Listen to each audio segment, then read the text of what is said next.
अस्सलाम वालेकुम। मैं हुसैना खान 24/7 कराची न्यूज़ के साथ। हम इस वक्त तारिक रोड पर मौजूद हैं और हमारे साथ यहाँ पर प्रेसिडेंट साहब मौजूद हैं, इलियास मेमन साहब। इनकी तरफ चलते हैं, इनसे पूछते हैं कि गवर्नमेंट ने 8 बजे जो है मार्केटें बंद करने का जो नोटिफिकेशन जारी किया है, तो क्या ताजिर बिरादरी इससे इत्तेफाक करती है? अस्सलाम वालेकुम। वालेकुम सलाम। देखिए, ताजिर बिरादरी इत्तेफाक करते, हम तो मीटिंग में मौजूद था। मैं कराची कमिश्नर दारूदी साहब थे, नासिर साहब मौजूद थे और भी काफ़ी लोग मौजूद थे वहाँ। पूरी कराची की ताजिर सब मौजूद थी वहाँ पे। और किसी ने भी मतलब उन्होंने पहले हमसे मालूमात कर सबसे मालूम सब ने एक ही आवाज़ 9 बजे से पहले मार्केटें बंद नहीं करी। और मैरिज हॉल वगैरह 11 से 12 बजे, रेस्टोरेंट वाले 11 से 12 बजे, और जो है जो ऑनलाइन सर्विस है वो 24 घंटे चलेगी। ये सारी बारी ऐसे पूछी। तो सईद गनी ने एक बात कही थी कि जब तक जिसकी अक्सरियत ज़्यादा होगी हम वही फैसला करेंगे। हालांकि आधे घंटे की कोई मसले वाली बात नहीं। आप ये कह रहे हैं कि 10 बजे मैरिज हॉल बंद करें, 8:30 बजे दुकानें बंद करें। आप खुद अंदाज़ा कर लेगा मैरिज हॉल में शादी में मुझे अगर हैदरी में जाना होगा तो मैं कैसे पहुंच सकता हूं? आप ट्रैफिक कितना जाम पड़ा हुआ है, एक 1.5-2 घंटे ट्रैफिक तो पहुंच ही नहीं सकता। ये तो बेकार है। अब अगर से कोई ख्वाजा आसिफ वगैरह ये बयान करते हैं, हालांकि वो तो उसके मिनिस्टर उसके है भी नहीं, कुछ भी नहीं है, लेकिन उनको तो मैंडेट भी नहीं है। लेकिन अपनी तरफ से इस तरह नहीं, इस तरह कर लो, बेकार वाली बातें। पंजाब की ऑल पॉलिसी है, यहाँ की ऑल पॉलिसी है। कराची 12 बजे बाजार खुलता, हम तो ये भी कह रहे हैं हम 8 बजे नहीं खोलेंगे, 11 बजे खोलेंगे, 9 बजे बंद कर देंगे। और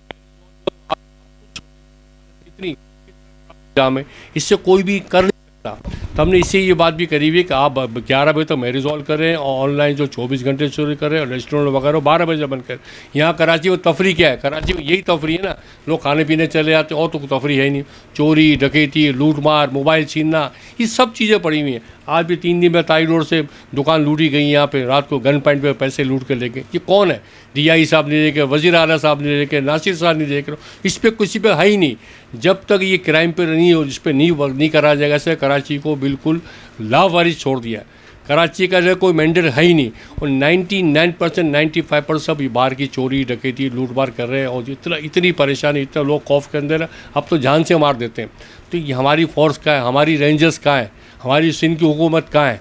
ऐसे अगर लावारिस है तो सिंध गवर्नमेंट को से, मैं DG रेंजर से भी बोलता हूँ, मैं तो चीफ जस्टिस से भी बात करता हूँ, खुदा के वास्ते कराची के ऊपर एक्शन ले, इस पर नोटिस लिया जाए।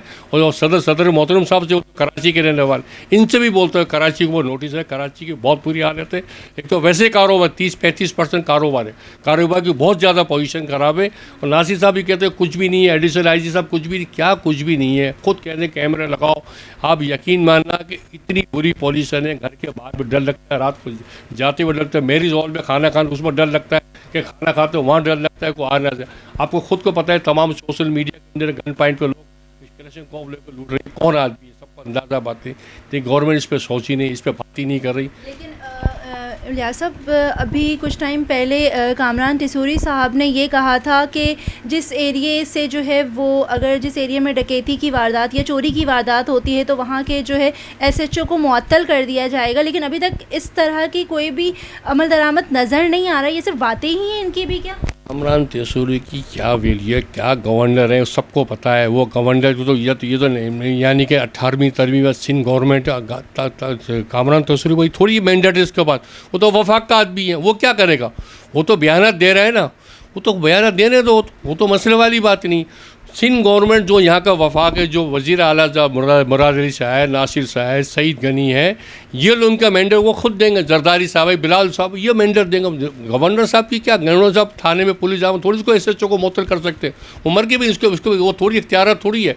लेकिन सबको बैठ के बात करनी भाई मुत्तहदा हमारी कहाँ है? मुत्तहदा जो अपने आप को कराची के ठेकेदार से आपस में सब एक हो रहे हैं, ये तो आवाज़ लगाएं, महंगाई के खिलाफ आवाज़ लगाएं। इतनी महंगाई हो गई है, आप सब 25 रुपये की नान रोटी हो गई, आटा महंगा, घी महंगा, तेल महंगा, सब चीज़ महंगी है। कोई चीज़ भी सस्ती, जिसकी 20-25 हज़ार तनख्वाह वो तो मर गया।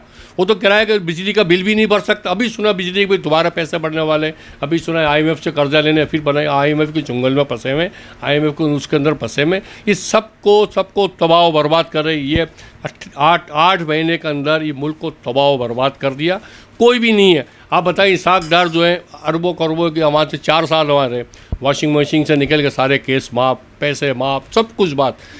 चादरी बिजादी की पतली करते हैं। जो यहाँ कराची में जो 75% वफाक को टैक्स देते हैं, 95% टैक्स जो सिंध गवर्नमेंट को देते हैं, उनकी इतनी बुरी हालत है कि पूछो, जो जो जो कमाने वाला शहर है उसकी बुरी हालत कर दी है। सड़कें नहीं, रोड नहीं, सब कुछ खराब पड़ा हुआ है, कोई चीज़ बोलने वाला नहीं है, एक आदमी नहीं है। यही लॉन्ग मार्च निकालते बिलावल भुट्टो ने महंगाई के खिलाफ। किसी ने आवाज़ लगाई है महंगाई के खिलाफ? मैं इमरान खान को फॉलो नहीं हूँ, एक ही आदमी पीछे लगा, वो लगा रहा है सबको, लेकिन सबको महंगाई के बारे में सबको सोचना चाहिए। ये बाहर घूम रहे हैं, सब कुछ कर रहे हैं, लेकिन पाकिस्तान के लिए कोई कुछ भी नहीं करा। 75 साल से ये इन्होंने जो भी सियासतदान पाकिस्तान को लूटा, खाया पिया, अय्याशी करी, पाकिस्तान के लिए किसी ने कुछ हिफाजत नहीं करी। भी अब कह रहे हैं कि हम बिजली के पैसे बनाएंगे, पेट्रोल के पैसे IMF जो कह रहे हैं कुछ शर्तें मानेंगे, इसके अलावा कोई हल नहीं है। अगर नहीं हल होगा, मैं तो जुबैर मोती वाले से बोलता हूँ, मजीद मेमन से बोलता हूँ, चैम्बर का जो सदर है उनसे बोलता हूँ, खुदा का वास्ते इनको बैठ के बात कराया जाए, उनसे बोलो। नहीं तो लोग, पब्लिक जो है, आवाम जो रोडों पे निकले, वो पूरी ताजी बिराजी रोडों पे निकले, ताकि पता चले। जैसे पहले भी गन पॉइंट पे बाजार बंद होता था ना, ये इस तरह जो है 10 बजे 8 बजे गन पॉइंट पे बंद करवाएंगे, वैसे इसका हल नहीं है। हम तो वही 9 बजे बंद करेंगे, मैरिज हॉल 11 से 12 बजे बंद करेंगे, रेस्टोरेंट 11 से 12 बजे बंद करेंगे, ऑनलाइन 24 घंटे खुलेंगे।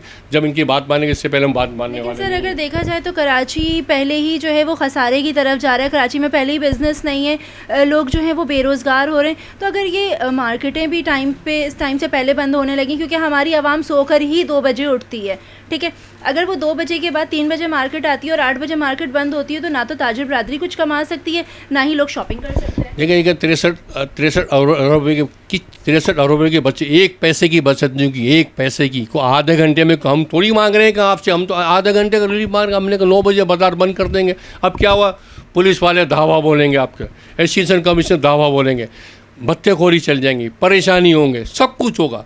एक साथ पब्लिक देखेंगे, पूरा ट्रैफिक जाम होगा, ऐसा जाम होगा ये आगे पीछे को चली जाए। वैसे ही फ्यूल में कोई परेशानी, और ज़्यादा फ्यूल खर्च होगा। इस पर गवर्नमेंट नहीं सोच रही है। गवर्नमेंट एक ही बात सोच रही है कि हम जो है बाज़ार बंद करवाएंगे। अभी नोटिफिकेशन नहीं निकला, इससे पंजाब ने मना कर दिया, पेशावर ने, खैबर पख्तूनख्वा ने माना, कोयटा तो वैसे उनका ये सब ने मना कर दिया। अभी ये वहाँ भी अब नोटिफिकेशन निकला नहीं है। अब तो आगे जाकर क्या फैसला करते हैं, क्या नहीं करते। हम तो खुद भी कह रहे हैं कि हम नहीं कर रहे हैं, कि हम जाते वो नहीं कर रहे हैं, लेकिन जैसे मईशत की हालत बुरी हालत है, इसके हिसाब से गवर्नमेंट को सोचना चाहिए और बैठ के बात करने देने, हल नहीं होने वाले मसला ही है। इतनी बड़ी बात आ रहा हूँ आपको मैं ये। अच्छा, दूसरी आपने अभी स्ट्रीट क्राइम के हवाले से बात की कि अभी 2 दिन पहले जो है यहाँ से 2-3 दुकानों को जो है वो लूट कर गए, तो इस पर कोई एक्शन लिया आपने, कोई कंप्लेन वगैरह आप लोगों ने इस तरह की? यहाँ के SHO फिरोज़ाबाद के SHO को हम साथ लेके गए थे, DSP को हमने बोला है, हमने एडिशनल IG से बात करी थी, ये लोग यहाँ चोरी डकैती नहीं, यह तारिक रोड नहीं, पूरे कराची की हालत है, पूरा कराची इसमें लिबर्ट है। कोई भी गली कोचा कहीं भी चले जाए आप, कहीं भी कोई महफूज नहीं है, कोई भी जाते वो डर लगता है। शादी में कल गया तो डर लग रहा था कोई लूटना ना आ जाए, इतनी बुरी। अभी हमारे सामने कोई हमारा शॉपिंग सेंटर, उसमें 4-5 आदमी रात को घुस के अंदर आ गए, तो फिर SHO को मैंने बुलवाया, दिखाया, लेकिन अब क्या कर सकते हैं, SHO भी वर्दी क्या करेंगे। यहाँ तो निज़ाम ही नहीं है, यहाँ जो चला रहा है ना उसको निज़ाम सोचना चाहिए। जहाँ जिस इलाके में हो उस SHO को बोलो मुअत्तल कर दूँगा, यहाँ कोई वारदात नहीं होना चाहिए, कोई यहाँ चोरी डकैती नहीं होना चाहिए। यहाँ आप देखो पथारे कितने लगे, कोई बोलने वाला नहीं है, भरपूर आदमी। आपको क्या लगता है लियाज़ साहब कि इन सारी चीज़ों का ज़िम्मेदार कौन है? हमारे नौजवान जो हैं वो निकलते हैं, हमारे बच्चे घर से बाहर, तो वो सेफ़ नहीं है। उनसे अगर वो मोबाइल ना दें या कैश ना दें, तो उनको ऑन द स्पॉट उनको जो है वो फायर कर दिया जाता है। तो क्या वो माँ बाप के बच्चे नहीं हैं, वो किसी माँ की औलाद नहीं है, या जो चोरी कर रहे हैं वो उनके दिल में कोई दर्द नहीं है? देखिए, मेरे पास आजकल जो क्राइम यूँ भी बढ़ गया कि इतनी हालत ख़राब है, मईशत की इतनी बेरोज़गारी बहुत बढ़ गई है। अब यकीन माने कि अब हर आदमी अपने आदमी पूरा मदद नहीं कर सकता, तो आदमी निकाल लें। और दूसरी बात ये हुकूमत को वफाक को सोचना चाहिए, सूबाई को, हमारी नहीं है कि हमारी जिम्मेदारी नहीं है, मानतों के बीच में है, लेकिन जो वफाक जो है या सूबाई हुकूमत जो 18वीं तरमीम है, वो लाइन ऑर्डर को क्यों कंट्रोल नहीं करे? क्यों रेंजर्स यहाँ बैठी हुई है, कराची के रेंजर्स क्यों DG रेंजर बैठा हुआ, इतनी बड़ी नफरी लगी, वो क्यों कंट्रोल नहीं करे? क्या वजह है ऐसी बातें? क्यों DG रेंजर्स को इजाज़त दे, इजाज़त गली गली कूचे मारे, इसको पता चल जाएगा। जब तक इनको फांसी की सज़ा नहीं जाएगी, जब तक इनके हाथ पैर नहीं काटेंगे, जब तक ये मसला हल होने वाला नहीं है। ये इसी तरह मसला देगा, आप सोचेंगे आज हो जाएगा, सही हो जाएगा, ये कहते नहीं, ये पहले भी होता था।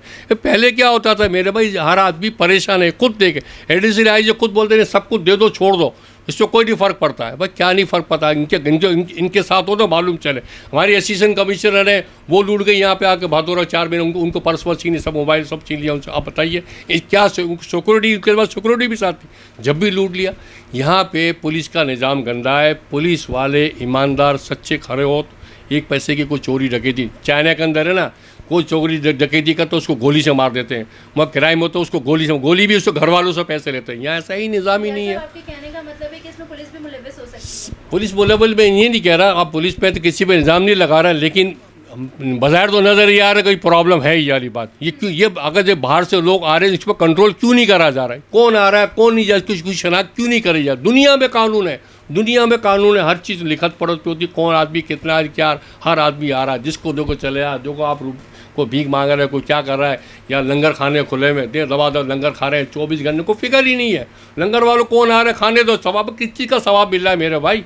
आप देखो तो करी, उनको फिक्र तो रही है, सुबह नाश्ता मिल जाता है, दोपहर में खाना मिल जाता है और रात को रोटी मिल जाती है, 3 टाइम खाना मिल जाए, बाकी वो अपने अय्याशी करते, चोरी डकैती लूटमा में लगे हुए। इनको भी सोचना चाहिए भाई, किसी का लगाए ना, फैक्ट्रियाँ लगवा दे, कुछ काम पे लगवाए ना, लंगर खाने को थोड़ी को मसला होगा, ये मसला होने वाला नहीं है जब तक वफाक सूबाई हुकूमत एक पेज पे नहीं आएंगी और उसमें ताजीब राय एक पेज नहीं आएंगे, जब तक मसला नहीं। हम तो कहते ताजीब पे तो पूरी ताजीब राय करो, सब खड़े हो जाए, सामने आ जाए, रोडों पे आ जाए, जब हुकूमत को पता चलेगा। अच्छा इलियास साहब, मेरा आखिरी सवाल आपसे ये कि 15 तारीख को इलेक्शन, बल्दियाती इलेक्शन होने वाले हैं, तो आपको लगता है कि ये बल्दियाती इलेक्शन होंगे, और अगर होते हैं तो आपको लगता है कि जो पार्टी इस वक्त आएगी हमारे पास, तो वो कराची के लिए या पाकिस्तान के लिए जो है वो काम करेगी जो करना चाहिए? अल्लाह करे इलेक्शन हो जाए, अल्लाह करे, मैं कहता हूँ हो जाए, पहले भी मैं कहता हूँ इलेक्शन हो, अल्लाह करे इलेक्शन हो जाए तो अच्छी जाए, लेकिन क्या किसी पर अगर चाहिए, मुझे नहीं लगा अक्सरियत किसी के पास भी आएगी।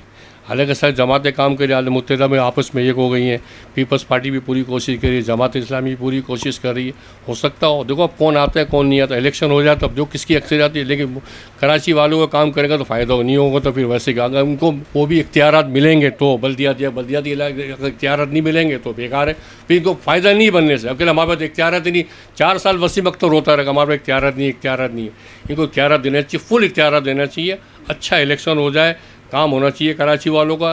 चाहे कोई भी जमात जीते, हम किसी के खिलाफ नहीं है, समझ में ना, चाहे पीपल्स पार्टी जीते, चाहे मुत्तहिदा जीते, चाहे जमातें, कोई भी जीते, हम सबके साथ हैं। अगर काम करेंगे उसके वाह नहीं काम करेंगे तो पब्लिक उनको गालियाँ बकेगी इनको। ये